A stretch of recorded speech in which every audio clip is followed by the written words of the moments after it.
A glamorous yacht party turns into a nightmare when a ruthless mafia boss suddenly appears, claiming someone on board owes him a deadly debt. Trapped at sea with no escape, Keanu and Sandra must outsmart the crime lord and his men before the sunset cruise becomes their final voyage. Let me tell you about a night that started like a movie premiere and almost ended in a tragedy at sea. It begins with Keanu Reeves and Sandra Bullock laughing on the deck of a white yacht, with blue water stretching out forever around them.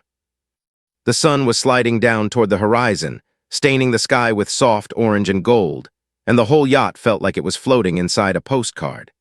Music drifted from hidden speakers, gentle and warm, and every few seconds someone burst out laughing from some corner of the party. Keanu stood in a loose white shirt and black jeans, the kind of outfit that said, "I tried, but not too hard." Sandra wore a simple white dress that moved with the wind, her hair loose, face relaxed in a way cameras don't usually catch.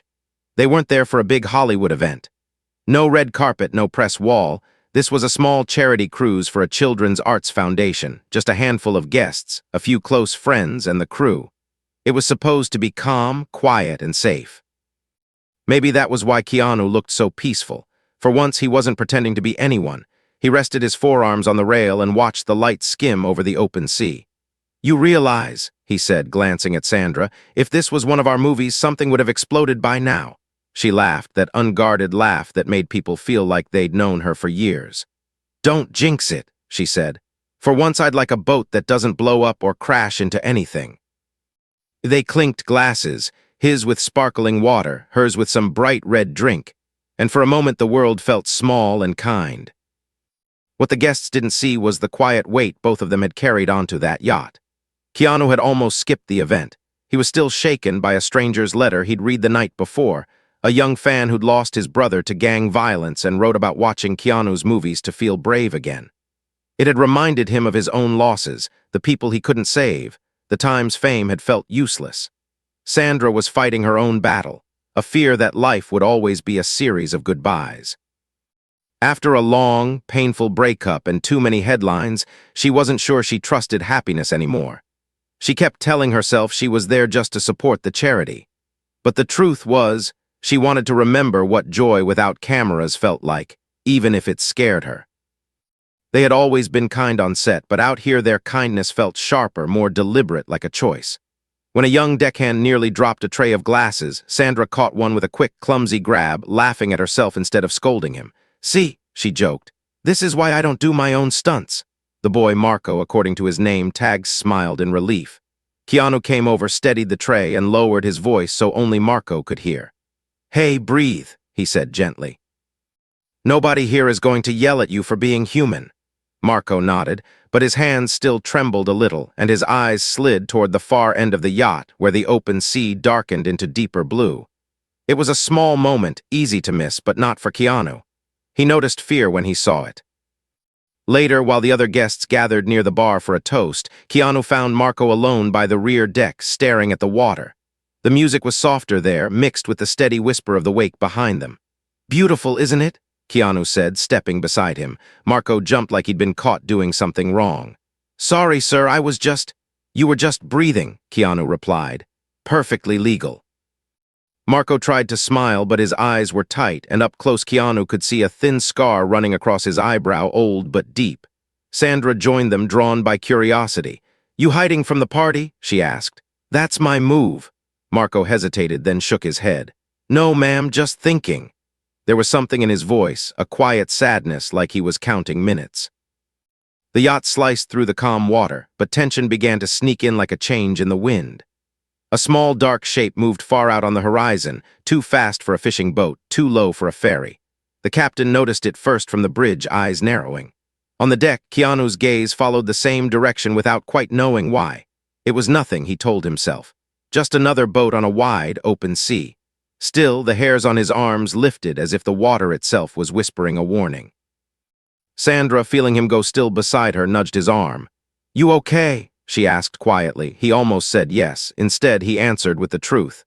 "Do you ever get the feeling that peace is temporary?" She looked at him, really looked, and for a heartbeat the party noise faded behind them. "All the time," she said, "but maybe that's why it's precious."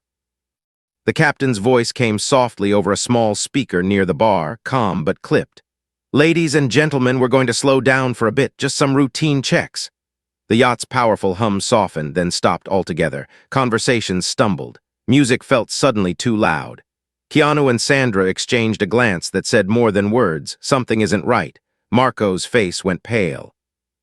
He set his tray down with shaking hands, eyes locked on that dark shape now much closer, a sleek black motorboat cutting across the water straight toward them. Sandra touched his arm. "Hey, what's wrong?" Marco swallowed hard, his voice barely above a whisper. I think they found me." Before Keanu could ask what he meant, a hard knock echoed from the lower deck, followed by the scrape of a ladder hooking onto the side of the yacht. The party sank into an uneasy silence, guests turning toward the sound. Footsteps approached, steady and unhurried, the kind of walk that belongs to someone who never worries about being stopped. The music was turned off mid-song, leaving only the sea and the thudding of hearts. Then a man stepped onto the deck in a dark suit that didn't belong on the water, flanked by two large men in sunglasses. His eyes swept over the guests, sharp and cold, until they landed on Marco and stayed there. He smiled, but it wasn't friendly. "I hope," the stranger said, his voice smooth as polished stone, "I'm not late to the party." And as every muscle in Marco's body locked with terror, Keanu and Sandra realized this wasn't just some uninvited guest. Standing on the deck of their peaceful charity cruise was a man whose presence made the whole sea feel smaller and much more dangerous. A man who had clearly come for someone who did not want to be found. The man walked farther onto the deck as if he owned the ocean. The late sunlight turned the gold chain at his neck into a thin line of fire. No one spoke. Glasses hovered halfway to lips. Even the waves seemed to hold their breath. His eyes, dark and unreadable, slid past the wealthy donors and the shy staff, then pinned Marco like a nail. The young deckhand stepped back until his shoulders hit the rail, breath coming fast, hands clenched at his sides. "Marco Romano," the man said softly, as if greeting an old friend. "You picked a nice place to disappear." Keanu felt Sandra stiffen beside him. Romano. The name carried a heavy echo, even for people who only knew crime from headlines and movies. One of the old European crime families, whispered about more than proven. This wasn't a random visit. This was history catching up. Keanu's first instinct was the same as always: step between danger and the nearest scared person. He moved forward without thinking, placing himself just slightly in front of Marco. Sandra shadowed him, her bare shoulders squared, eyes sharp now instead of playful. "We're on a charity cruise," Sandra said, keeping her voice steady. "You weren't invited, but you can still leave." It wasn't bravado, it was a plea for the night to go back to being simple. The man's mouth twitched, almost amused. "I know exactly what this is," he replied. "A boat full of people who think their world and my world never touch." His gaze drifted to a banner hanging over the bar, Children's ARTS Fund. He studied it for a beat too long. "Everyone trying to save a soul with a signature and a cocktail." The taller bodyguard shifted, revealing a dark tattoo curling under his collar. Some of the guests quietly put down their drinks and began to drift toward the cabin doors, torn between running and pretending nothing was wrong. Marco's voice came out rough. "Don Carlo, I told you I was done, I walked away." The name dropped like a stone into cold water. Don Carlo, the man's smile disappeared. "No one walks away, ragazzo, you know that. You stole from me and you vanished." "That is not how family works." Keanu glanced at Marco, then back at Carlo. "He's a kid," Keanu said. "Whatever happened, there's got to be another way to deal with it than storming a boat full of civilians." He heard how it sounded like a script line, but his eyes were completely real. He wasn't playing the wise protector. He was a human man who hated bullies. Carlo regarded him for a long, strange moment. "You think I don't know who you are, Mr. Reeves?" he asked quietly. "My granddaughter loves your movies. She thinks you're what a good man looks like." His tone hardened. "But this is not a film, this is business. Kindness does not settle my accounts." Sandra stepped forward, anger flashing through her fear. "You scare children to keep your power," she said. "He risks his life to work on a boat for a small paycheck. Look at him. Does that really feel like victory to you?" Carlo's jaw ticked, almost imperceptibly. For a heartbeat, something vulnerable moved across his face, then vanished. "He didn't steal for greed," Carlo said. "He took my money for his sister's surgery. Noble, yes, but it was still my money. If he can break my rules and lie, then every man under me believes he can do the same." chaos. Marco's eyes filled with shame. I tried to pay it back, he whispered. I couldn't, he broke off, voice cracking. I just wanted her to live. That sentence tore through Keanu. Loss sat close to his own heart. He understood the kind of love that would make someone break every rule. So this is about control, Keanu said gently to Carlo, not justice. The Don's eyes flashed. One of his men took a step forward, hand near his jacket as if a gun was just a thought away. The tension became a living thing on the deck. Carlo lifted a hand and his men froze.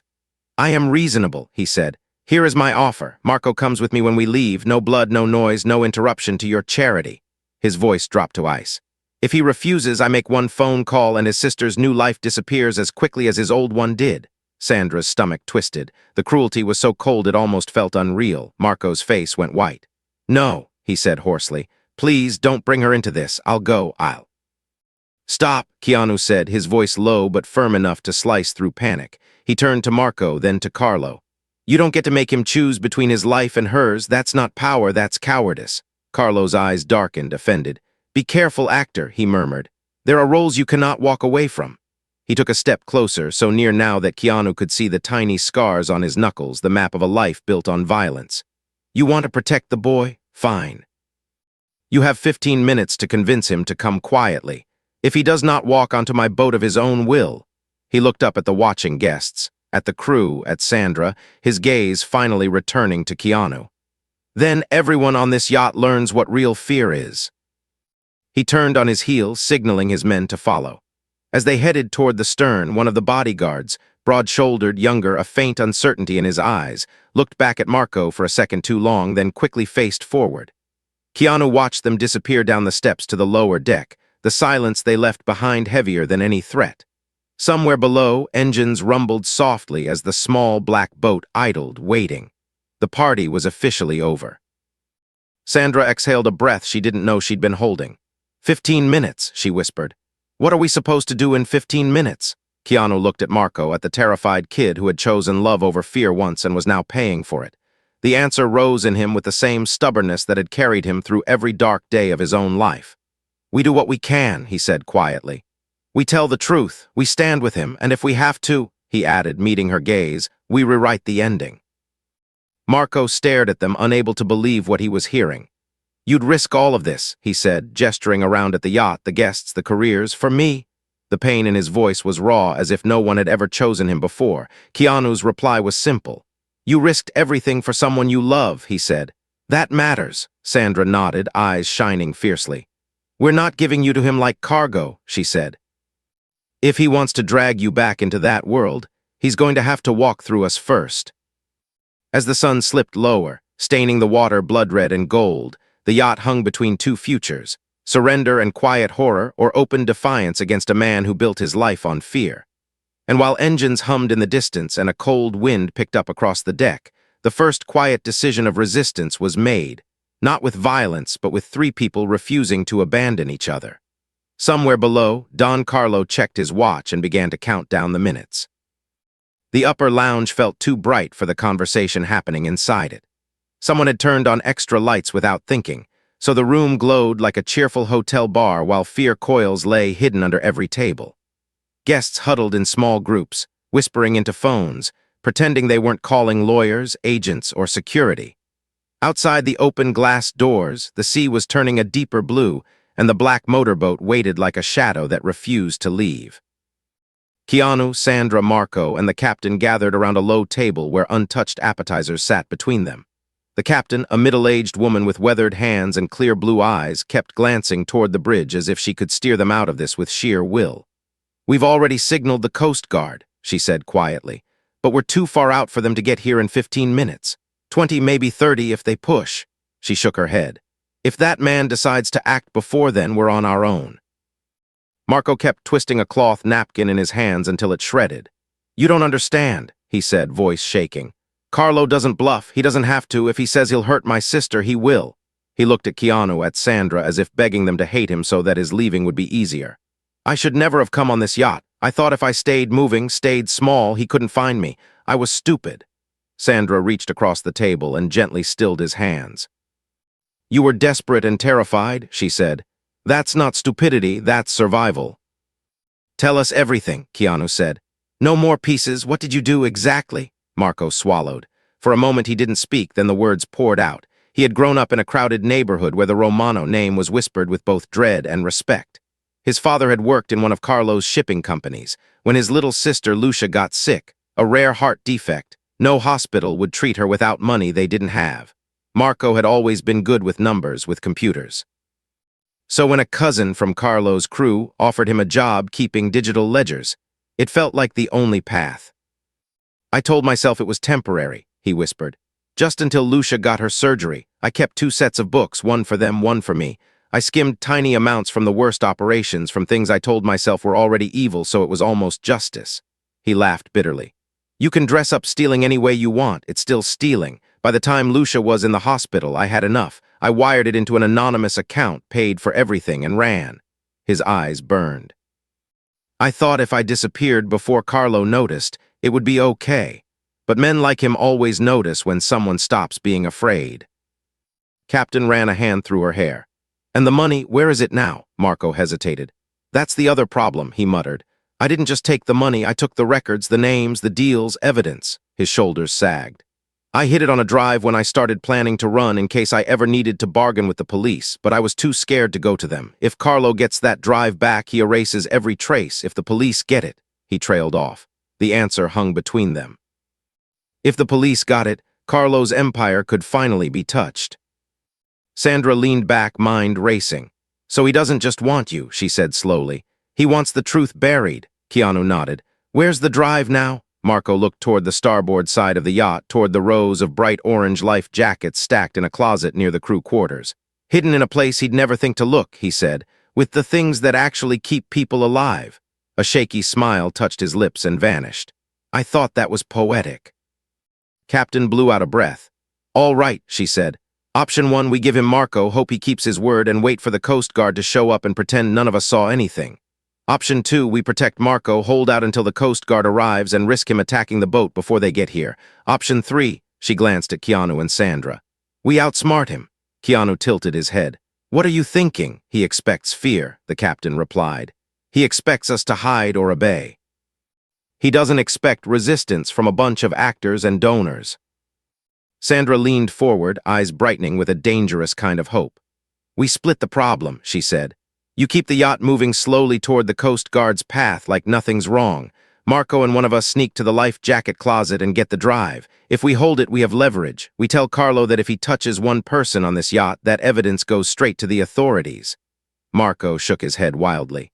He'll call your bluff. He'll think you're too scared to push him that far. Maybe, Sandra said. Or maybe he's tired of wondering which day his whole world will burn if that drive lands on the wrong desk.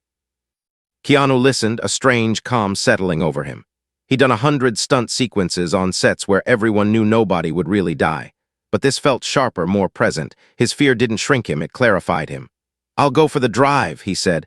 If he sees anyone slipping away, it might as well be the guy he expects to be a hero. It'll distract him. Sandra's head snapped toward him. No, she said. We go together or not at all. The room stilled. Their eyes locked. In that look was every scene they had ever played opposite each other. Every time they had trusted one another on and off camera. You're safer up here, Keanu said. Talk to him, stall him. You can read people better than anyone I know, and he already cares what you think, even if he'd rather die than admit it. She flinched at that, remembering the brief flash of humanity in Carlo's eyes when he mentioned his granddaughter. I won't just wait and watch, she whispered. I've spent too much of my life smiling through things that hurt, not this time. Before they could argue more, a shadow appeared in the doorway. It was the younger bodyguard who had hesitated on the deck, broad shoulders, buzz-cut, nervous eyes. Instantly, the captain's hand moved toward the emergency alarm switch under the bar, but the man raised his hands empty. Please, he said quietly, closing the door behind him. Don't hit that, I only have a minute. His accent was faintly Eastern European. He looked at Marco with something almost like guilt. My name is Luca. I work for Carlo, but I am not blind. Sandra's heart thudded. If you're here to drag him downstairs, you'd better know we're not letting that happen, she said. To her surprise, Luca shook his head. I heard everything through the corridor, he said. About the drive, about Lucia, Carlo tells us he is the only shield between our families and chaos, but my little brother overdosed last year on drugs that came through his ports, so I started asking myself, what exactly is he shielding us from? He swallowed. I can't turn on him completely. Not yet, but I can tell you this. If he thinks you are stalling, he will come up armed. And once he takes out a gun, there is no more talking. Keanu studied Luca, weighing instinct against hope. Why are you warning us? He asked, Luca's jaw flexed. Because I am tired of being the kind of man who only follows orders, maybe seeing you stand up to him, he shook his head. I don't know, maybe I just want to be able to look at myself in a mirror. He took a step back toward the hall. You have less than 10 minutes. If you're going to move now. And if you get that drive, don't bluff, use it. He met Marco's eyes one last time. For your sister, and for my brother. Then he slipped out again, leaving the room buzzing with a new, fragile possibility, an enemy who might not stay an enemy. Keanu stood up slowly, feeling the weight of the moment settle in his bones. We move, he said. Right now. Sandra rose too, resolve hardening around her fear like armor. The captain grabbed a radio. I'll keep him busy with engine checks and course updates, she said. Just don't get yourselves killed. I don't want that in my log. Keanu and Sandra stepped into the corridor, the hum of the yacht suddenly loud in their ears. Somewhere below, Don Carlo waited with his watch and his countdown and his belief that fear always wins in the end. As they moved together toward the crew quarters and the hidden life jackets, they knew they weren't just carrying the hope of one boy and his sister. They were carrying the chance to prove that courage, once chosen, can spread like a spark in the dark. Through a frightened deckhand, a weary captain, and maybe even a conflicted bodyguard who'd finally had enough of being afraid. The narrow crew corridor smelled faintly of salt, engine oil, and laundry detergent. It buzzed with fluorescent light, a world away from the glittering deck above. Keanu and Sandra walked side by side, trying to look like two people who had simply lost their way, not like conspirators about to steal the most dangerous piece of evidence on the boat. Every footstep sounded too loud. Every corner looked like a place where a man with a gun could appear. Sandra's pulse hammered in her ears. You know, she whispered, trying to keep her voice steady, in the movies this is the part where the soundtrack gets really dramatic. Keanu gave a breath of a laugh. I was just thinking we could use some slow motion. The shared joke eased the tightness in their chests for a second. They weren't just actors anymore, but the years of pretending to be brave had built some real muscles they could lean on now. Focus, timing, the ability to breathe through fear instead of drowning in it. They reached the small door with the faded sign, safety equipment. Keanu glanced around, then eased it open. Inside, rows of orange life jackets hung like sleeping ghosts, bumping softly against each other with the motion of the boat. The air was cooler here. Marco had described the hiding place clearly, third row, second shelf, behind the ripped vest with the crooked zipper. Sandra found it first, fingers brushing the tattered fabric. She pushed it aside and felt something hard and flat taped to the metal wall. Her heart leaped into her throat. Got it, she breathed. Keanu stepped in close as she peeled the tape away, revealing a small black flash drive the size of a thumb. It looked ordinary, almost silly, considering the lives hanging on it. Keanu took it gently, treating it like something fragile and explosive all at once. This little piece of plastic, he murmured, and a man built an empire on the hope no one would ever see what's inside. Before they could move, the ship lurched slightly as the engines changed speed.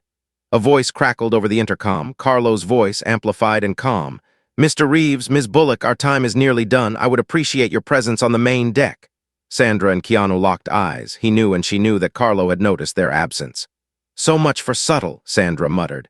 She slipped the empty tape into her pocket and nodded toward Keanu's closed hand. We can't let him see that, she said. If he knows we have it, he'll tear this ship apart to find it. Keanu thought fast. There were no secret agent gadgets here, no props department to rig a clever trick, just a man, a woman, and a tiny device loaded with truth. We split it, he said suddenly.